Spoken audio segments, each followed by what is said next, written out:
Hey guys, I'm just gonna go ahead and roll the intro because we've got a special guest today. Intro footage. To me! Goddamn, go!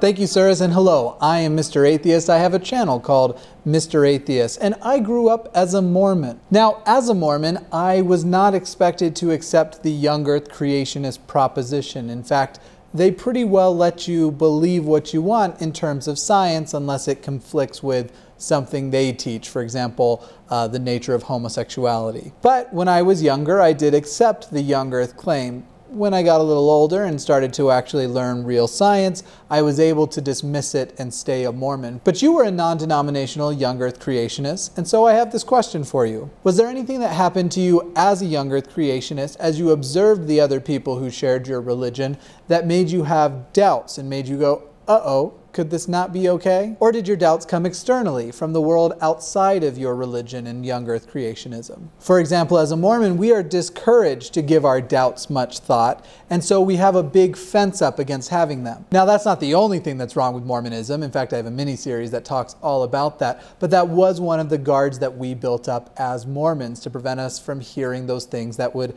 cause us to doubt and ultimately lose our faith. So I just want to hear more about your experience from the inside and then also from the outside, and what specific things that came from the outside caused you to finally start reasoning and being skeptical of the young earth claim. Thank you, Suris, and to you and all of your fans, stay skeptical, my friends. Be careful, Mr. Atheist. I might have to tell Genetically Modified Skeptic that you're copying his catchphrase. So, I already have a deconversion story on my channel, basically explaining that the way I lost my faith was sort of just not thinking about it and then readdressing it later in life. However, there were a few wedges that were brought into it a lot earlier on in my life. You mentioned homosexuality, and that was actually one of the first things that left the door as far as my faith was concerned. As I mentioned in my deconversion video, I used to actually be pretty homophobic. Obviously, I don't hold to that nowadays, or at least I would hope nobody thinks I hold to that anymore. However, it took a good friend of mine pointing out that my aversion to one of our mutual friends who was also homosexual was immediate evidence that I was being homophobic. When I gave him my tried and true anti-homosexual apologetic of I just don't want them having sex with me, he basically pointed out that that was still homophobic and that didn't make my position any better. This was a friend of mine who I respected a lot, and after taking his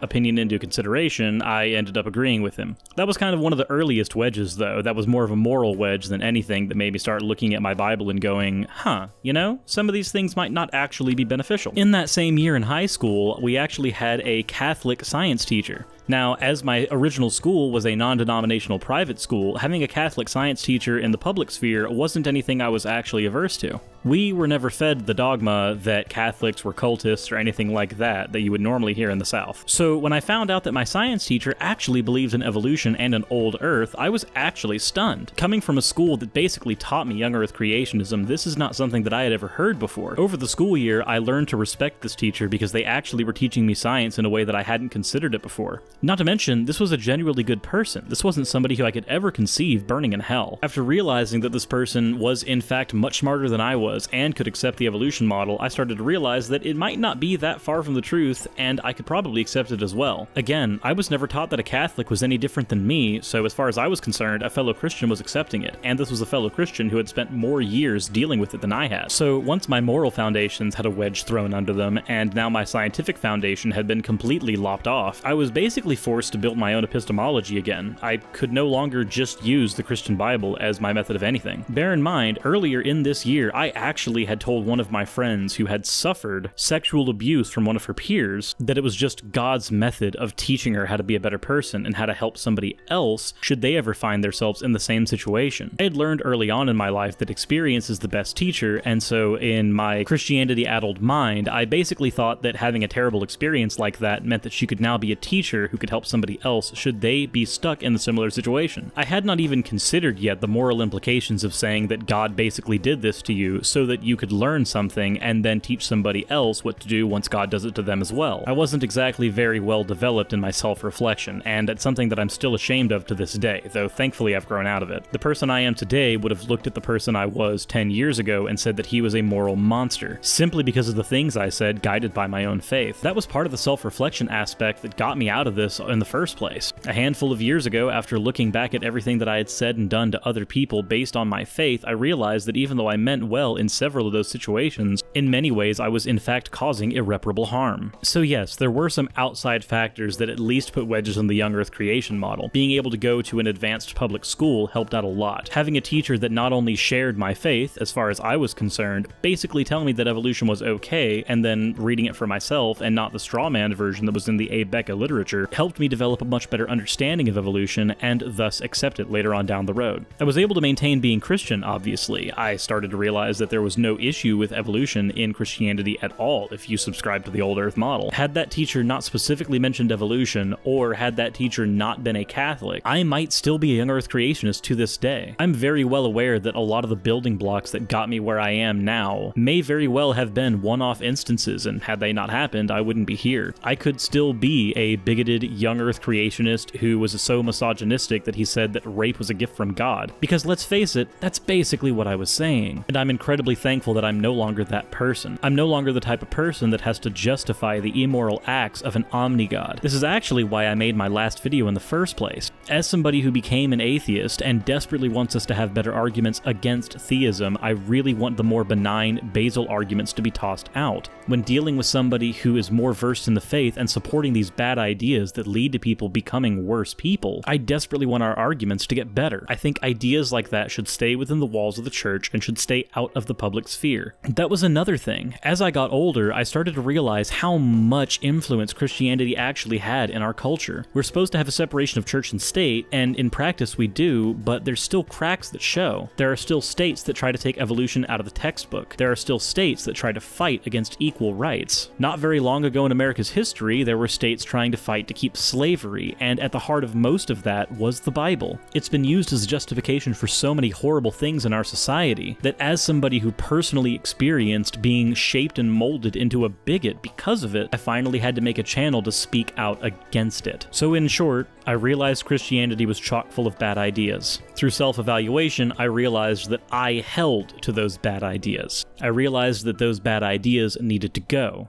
I know a lot of people aren't fond of the term, but I chose to throw the baby out with the bathwater on this one. And honestly, I think I'm a better person for it. So hopefully that answers your question, Mr. Atheist. Those are probably the three biggest things that led me out of my faith. I know I've mentioned Zeitgeist in a previous video, but as I've also said in that video, that didn't exactly put a wedge in my faith at all. That kind of reinforced the barriers. Honestly, that movie is filled with a lot of false information. But with that said, everyone, if you have not already subscribed to Mr. Atheist, please check the links in my description to do so. On top of that, my links will be in the description as usual for Patreon, Discord, and other methods of connecting to me. I thank you all immensely for tuning in, and before we get into the patron slides, as always, insert end of video tagline here.